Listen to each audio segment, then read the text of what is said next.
Hoje eu gostaria de tratar com vocês sobre um texto de Gênesis que muitos pegaram ao longo da história do cristianismo e também do judaísmo, mais cristãos. Os judeus mudaram um pouquinho a interpretação deles ao longo do tempo, vou explicar isso para vocês.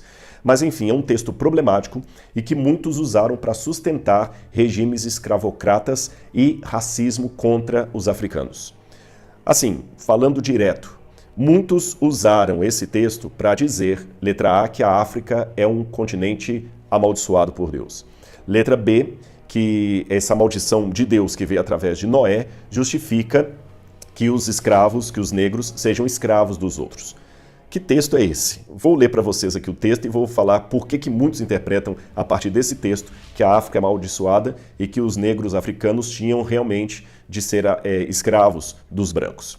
É Gênesis capítulo 9, versículos 20 em diante. Preste atenção no texto. Diz assim: Sendo Noé agricultor, passou a plantar uma vinha. Bebendo do vinho, embriagou-se e ficou nu dentro de sua tenda. Cã, pai de Canaã, vendo a nudez do pai, foi contar isso a seus irmãos que estavam do lado de fora.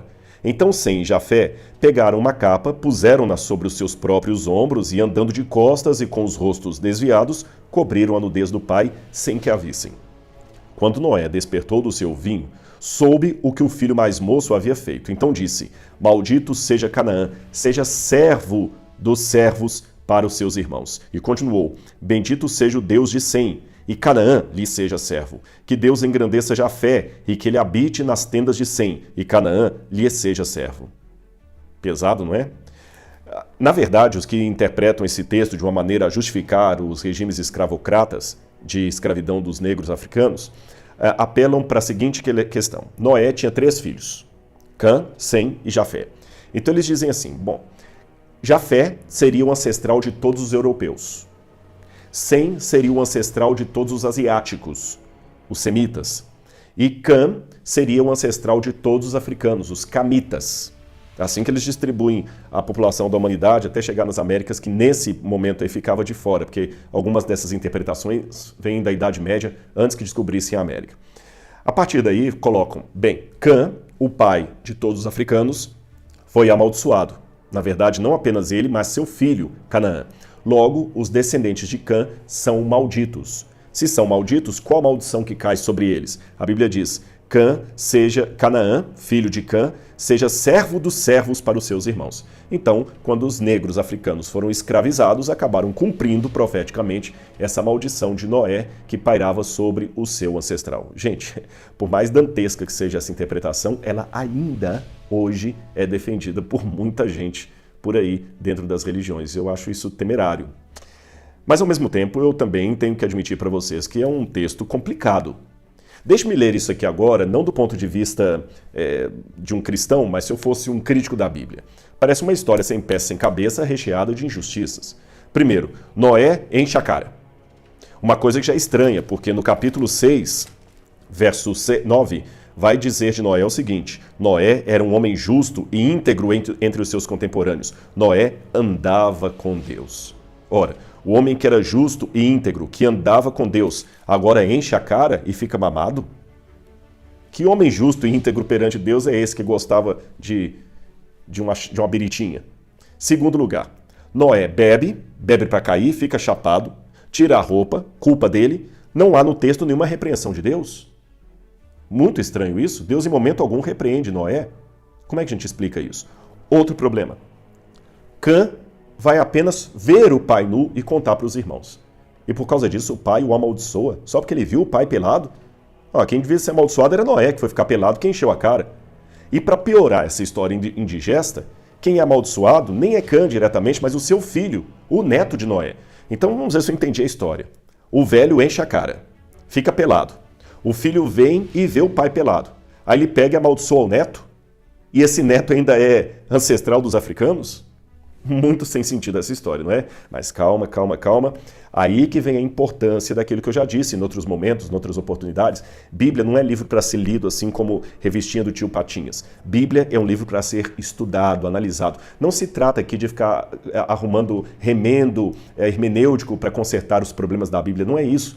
Mas é porque, por se tratar de um livro antigo, um livro escrito em outro idioma, noutra cultura, noutro costume, nós precisamos estudá-lo, analisá-lo, fazer uma exegese do texto.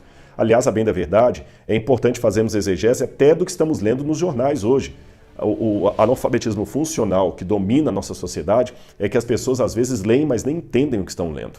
Ora, se acontece isso com literatura contemporânea, imagina um livro milenar como a Bíblia. Então vamos ler a Bíblia com calma, vamos analisar. Eu trouxe aqui, olha, a Bíblia hebraica, porque às vezes algum texto na tradução está um pouquinho diferente.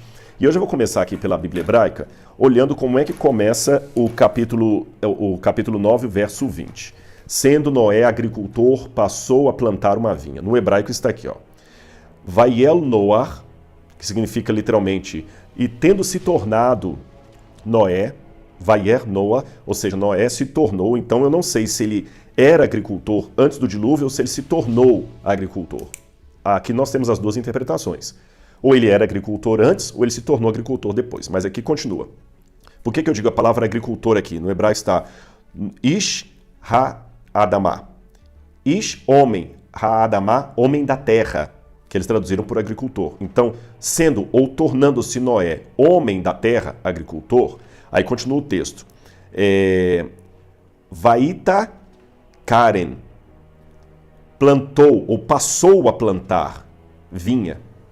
Essa expressão passou a plantar vinha dá a entender no texto hebraico Karen, né, Vaita Karen, que Noé plantou pela primeira vez as uvas. O que eu estou querendo dizer para vocês é que a hermenêutica do texto hebraico permite que nós leamos o texto como sendo uma situação inédita. Não se trata do fato de que Noé já plantava uvas antes e continuou plantando. Não parece que ele descobriu uma nova forma agrícola ali. Você sabe que muitos elementos que nós temos hoje da agricultura foram tirados de experimentos humanos. Por exemplo, a banana que nós comemos hoje, a banana de 1000 anos atrás não era assim. A banana era de outra cor, era um fruto meio ruim. Através de vários enxertos e inseminações da terra, você sabe, aí que nós temos não só a variedade de frutos, como também alguns frutos que antes eram selvagens, sim, eu estou falando de frutos, não de animais, que eram frutos selvagens, difíceis de serem comidos, depois se tornaram comestíveis. O caso da banana, da batata, da abóbora, muitos desses frutos, se você voltasse milênios no passado, ou legumes, eles não seriam comestíveis. Então, nada impede que Noé também, como um homem da terra, Ish Ha-Adamah, um agricultor, começasse a fazer experimentos e descobriu ali a vinha. E ele fez suco daquilo ali. Aí ele passou a embriagar. Diz que ele, bebendo do vinho, embriagou-se. Não quer dizer que Noé fosse um alcoólatra.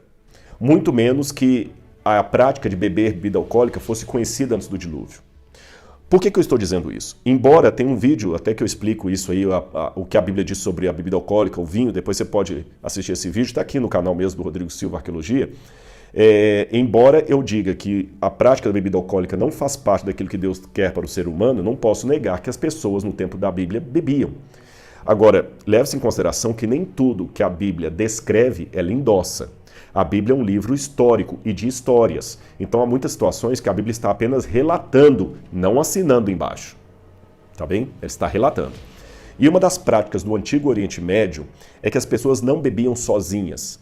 Não havia a ideia de beber sozinho. Esse negócio do camarada sentado dentro de um quarto com um copo de uísque na mão, enchendo a cara, esvaziando uma garrafa, ou uma cerveja sozinho lá, enxugando a fossa dele, né? Como diz, está na fossa e começa a encher a cara sozinho, ouvindo música de Roberto Carlos. Isso não existia naquele tempo. A bebida alcoólica, fosse ela feita à base de trigo, como a cerveja, da cevada, fosse ela destilada, fosse ela fermentada, a bebida alcoólica era, antes de tudo, e nas mais antigas sociedades, uma bebida social. As pessoas bebiam coletivamente. Você tem, por exemplo, o caso da cerveja na Mesopotâmia, temos desenhos da cerveja, sempre dois homens bebendo ali, um homem e uma mulher juntos, nunca uma pessoa solitária bebendo. Então o fato de Noé ter passado a plantar vinha, dando a entender que foi uma coisa inédita, e ele bebendo sozinho, leva-nos à consideração de que não foi uma forma de embriaguez voluntária. Aliás, outra coisa que me chama a atenção é que diz que ele bebendo do vinho, quer dizer, tomando do vinho. Uma vez ele tomou, já embriagou. Eu estou querendo dizer com isso, com base nessa hermenêutica aqui, que Noé descobriu acidentalmente o vinho. Você sabe que mesmo as bebidas alcoólicas que nós temos hoje, elas foram inventadas, foram descobertas. A pinga não existe por toda a eternidade. Houve alguém que inventou a pinga. Houve alguém que inventou a cerveja, tá certo? E pelo que a Bíblia dá a entender, Noé inventou acidentalmente o vinho. Tem coisas que foram inventadas acidentalmente. Olha a história da Coca-Cola. Era um xarope para remédio. E alguém lá um dia acidentalmente colocou, parece que açúcar ou xarope ali, bebeu, viu que o negócio era gostoso e ficou milionário. Mas o camarada não falou assim, eu vou inventar a Coca-Cola. Foi uma invenção, foi uma descoberta acidental. Assim também aconteceu com o vinho. Por isso que Deus não condena Noé. Deus não condena, porque não foi uma coisa que ele caiu no vício, foi acidental. E quando ele ficou bêbado, aí vem o outro problema. O Cam vê a nudez do pai. O que significa esse ver a nudez? Muitos acreditam, muitos até pensando que seria pouco que o pai condenasse o filho apenas porque ele viu a nudez do pai, tentaram encontrar aqui um motivo mais forte para isso, dizendo, não, para ele ter visto a nudez do pai aqui, o pai deve ter sido algo maior do que simplesmente contemplar. Então, durante a Idade Média, alguns autores começaram a dizer que ele castrou o próprio pai. Por isso que Noé o puniu depois, ele o puniu o descendente dele. Eu não vejo muita base no texto bíblico para dizer que ele castrou o próprio pai. Não vejo base para isso. E se ele castrou o pai, por que o pai foi condenar Canaã? Aí alguns colocam, porque Canaã ajudou Cã a se esconder, Canaã também e Cã ajudaram na violência contra o avô, mas o texto bíblico não diz nada disso. Nem nas entrelinhas, tá certo? Quando eu falei aqui que Noé plantou pela primeira vez uma vinha, eu peguei o texto hebraico. Agora, ficar inventando coisas aqui, eu acho que não procede muito essa questão que ele castrou o pai. Tem uma outra possibilidade que alguns aventam até hoje, que ela parece até tentadora num primeiro momento. Que ver a nudez do pai seria algo como ter relações sexuais com o pai. Os que aludem a isso pegam aqueles textos do Levítico e do Deuteronômio, onde Moisés fala que o filho não descobrirá a nudez do pai, nem a nudez da irmã. Descobrir a nudez ou conhecer a nudez significa ter relação sexual com. Por exemplo, quando Adão teve relação sexual com Eva, no hebraico diz, e Adão conheceu a Eva, né? Conheceu a Eva e teve relações com ela. Também quando José e Maria estavam ali, a Bíblia fala que José não conheceu Maria até que ela deu à luz. Não é que ele não conhecia Maria. Conhecer significa, oidar, o verbo em hebraico, significa ter relações sexuais com. Até tem um texto que se pega de Levítico, capítulo 18, verso 8, que diz exatamente assim, olha. Ervad eset abka, ou seja, a nudez da mulher do seu pai, lo tegalê, não descobrirá. Ou não descobrirás a nudez da mulher do teu pai. Aí continua dizendo, ervad abka his, porque a nudez do seu pai é. Então no hebraico diz assim, você não descobrirá a nudez da mulher do seu pai, porque é a nudez do seu pai. Então alguns pensam que essa questão, quando fala que ele viu a nudez do pai dele, não foi simplesmente contemplar, não. Dá a entender que ele teve relações sexuais com a mulher do pai, com a sua própria mãe, uma relação incestuosa. Mas o texto não diz que ele descobriu a nudez da mulher do pai, foi do pai. Aí outros, uma digressão dessa vertente, acreditam que não, que ele teve relação sexual com o próprio pai. Uma relação homoafetiva e incestuosa, ele estuprou o pai.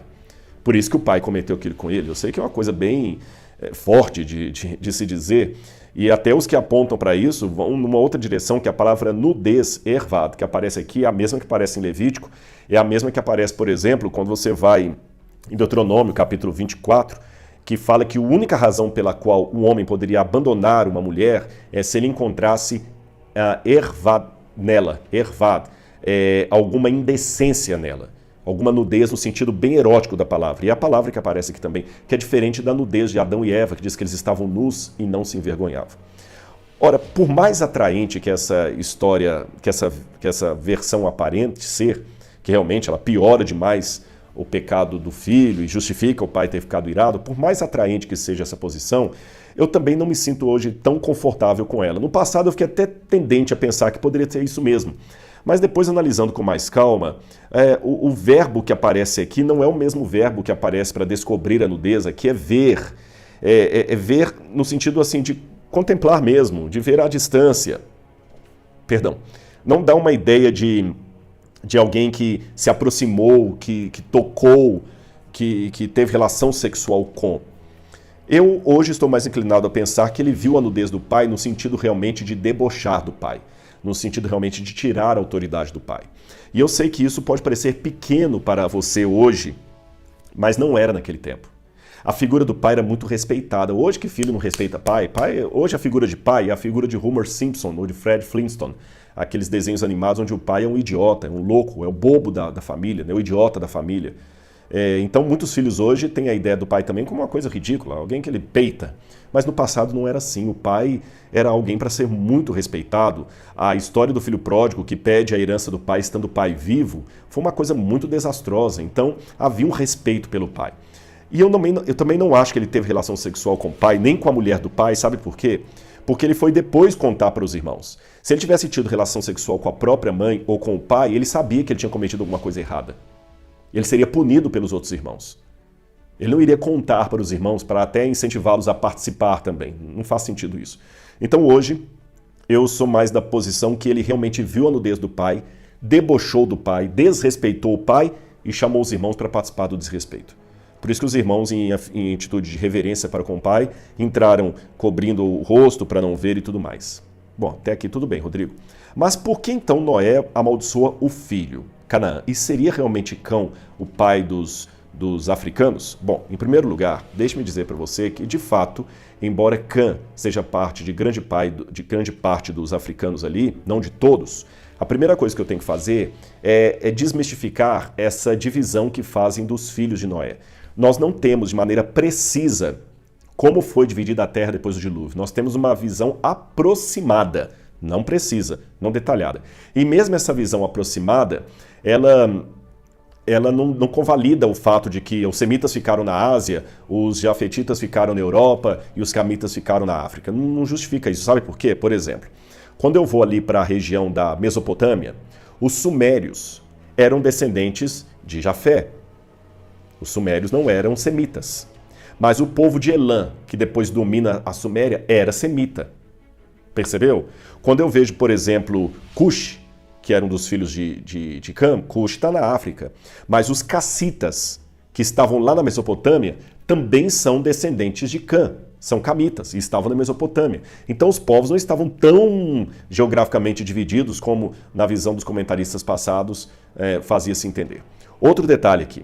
A gente tem que olhar, se você olhar em Gênesis capítulo 10, versículo, deixa eu ver, acho que eu marquei aqui, Gênesis capítulo 10, versículo 6, fala que Cã teve outros filhos além de Canaã. Preste atenção.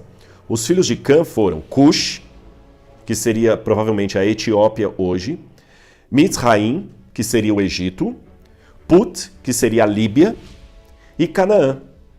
Você vê, a Bíblia menciona pelo menos 4 filhos de Cã, e só Canaã que foi amaldiçoado. Então, peraí. Então, aqui eu já desmonto aquela ideia de que Cã é pai dos africanos e os africanos são amaldiçoados por causa de Cã. Não, Cã teve 4 filhos e só um foi amaldiçoado, só Canaã. Os outros 3, que seriam provavelmente os ancestrais dos egípcios, dos líbios e dos etíopes, eles não foram amaldiçoados. E ironia das ironias, aquele que foi amaldiçoado não morou na África. Morou onde? No lado oeste do Rio Jordão, onde hoje é o território de Israel. São os cananitas.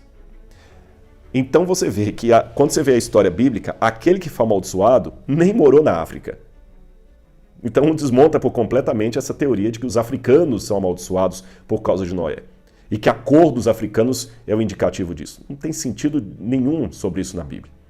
Bom, tudo bem, Rodrigo, até aí faz sentido o que você está falando, mas por que Canaã foi amaldiçoado? A gente tem que entender que na Bíblia o sentido de maldição não é o sentido de praga, como alguns imaginam, nesses voodoos, eu vou soltar uma praga em você, enquanto você não desfizer o feitiço, você está sob maldição. Não, não. Na Bíblia, muitas vezes, a maldição é apenas a prefiguração de algo que acontecerá com aquela pessoa ou seus descendentes por causa do comportamento dela.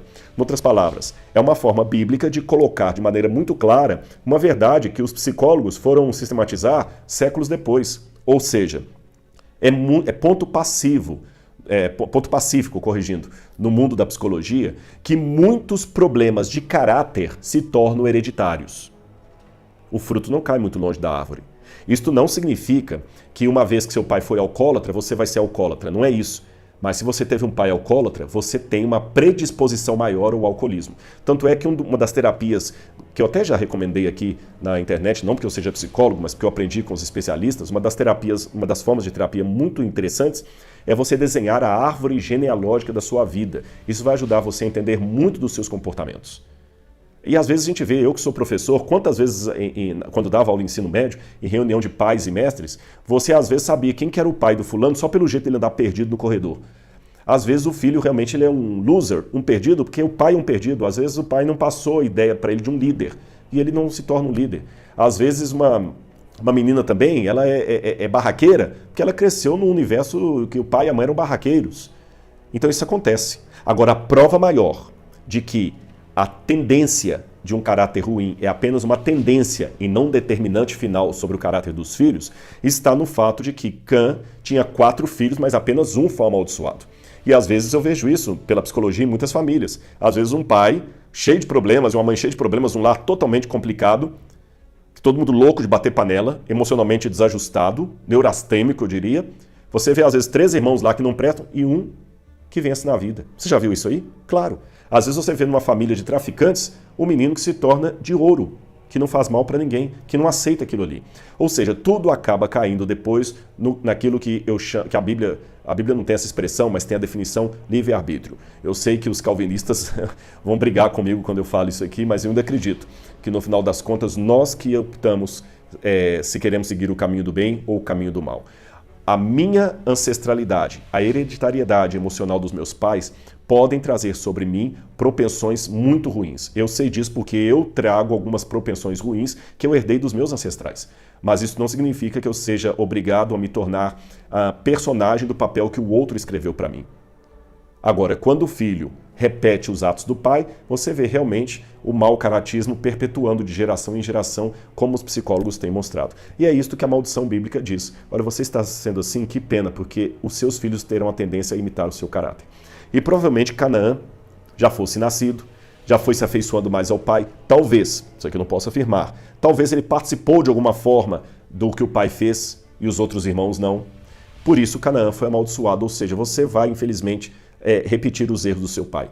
E foi isso que aconteceu, porque, como eu falei, os cananitas ou cananeus não habitaram a África, eles habitaram justamente a região oeste do Rio Jordão, entre o mar Mediterrâneo e a região oeste. Apenas uma faixa ali que ficava para os filisteus.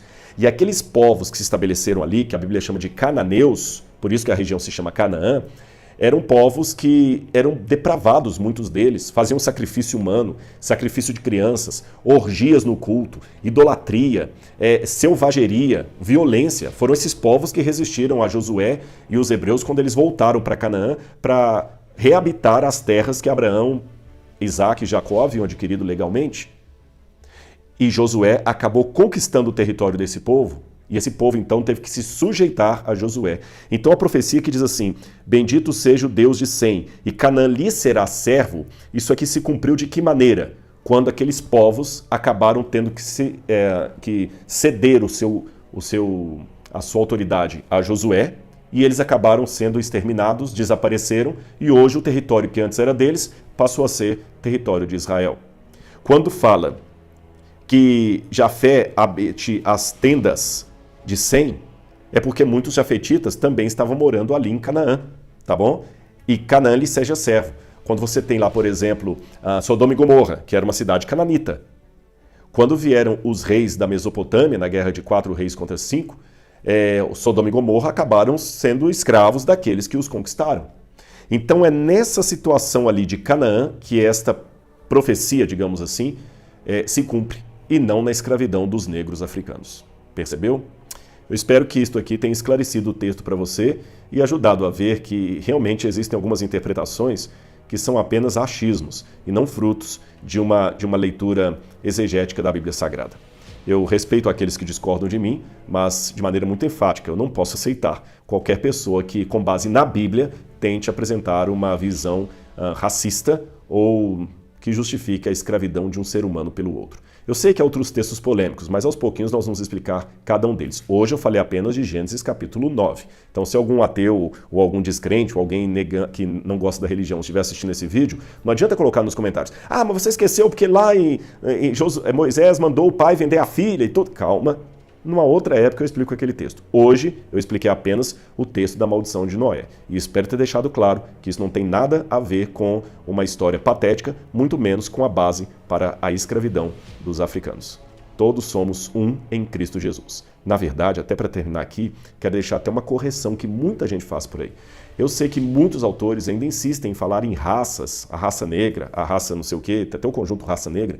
Do ponto de vista biológico, não existem raças, existe raça singular humana. A raça humana com diferentes etnias, mas não existem raças humanas. Qual a sua raça? Humana. Todo mundo é humano, tá bom? Preste atenção nisso. Em termos biológicos, somos todos uma só raça humana. O que há são etnias. E se você fizer um exame de DNA, não se surpreenda de, mesmo sendo negro, você ter na sua ancestralidade o DNA de um austríaco, de um nórdico. E se você for um alemão, não se surpreenda de ter no seu DNA o sangue de um palestino, porque, aliás, os laboratórios de genoma humano estão mostrando, através do DNA, quão miscigenada é a população humana. Que Deus abençoe você e continue estudando a palavra de Deus. Até o nosso próximo encontro. Tchau, tchau.